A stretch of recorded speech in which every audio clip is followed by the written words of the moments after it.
Aujourd'hui, on s'intéresse au principe de fonctionnement du système hybride de la Prius Prime. Ce qui est intéressant à savoir, c'est que Toyota commercialise en Amérique du Nord l'hybride depuis 1999. C'est donc ceux qui s'y connaissent le plus, qui sont le plus expérimentés dans ce domaine-là. Bon, c'est bien beau tout ça, mais comment ça fonctionne un véhicule branchable? En gros, c'est comme avoir deux véhicules en un.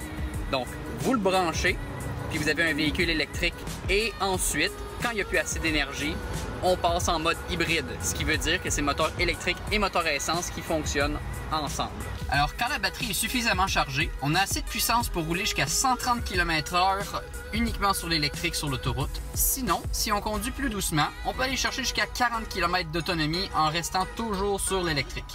Et là, une question que je vais souvent me faire poser après ça, c'est donc quand j'ai plus de charge électrique, je vais tomber sur l'essence. En fait, c'est pas exactement ça. En réalité, lorsque la batterie n'a plus assez de charge, c'est le moteur à essence et le moteur électrique qui vont fonctionner conjointement ensemble. En gros, l'hybride, ce que ça va faire, c'est qu'un moteur va pallier aux faiblesses de l'autre.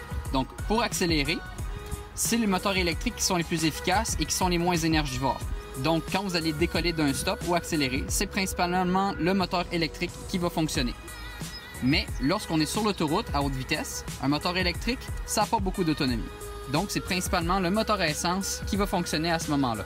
Avec la Prius Prime, Toyota s'est principalement intéressé à l'efficacité énergétique plutôt qu'à la grosseur des batteries.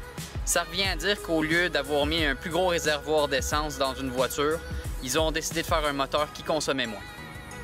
En fait, c'est exactement ce principe-là. Ce qui revient à dire en fait qu'avec la Toyota Prius Prime, vous avez le véhicule qui consomme le moins d'électricité au 100 km sur le marché.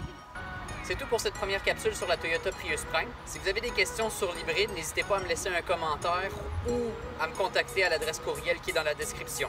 Et également, si vous voulez plus de contenu, n'hésitez pas à liker la vidéo et à vous abonner pour plus de contenu futur. Merci!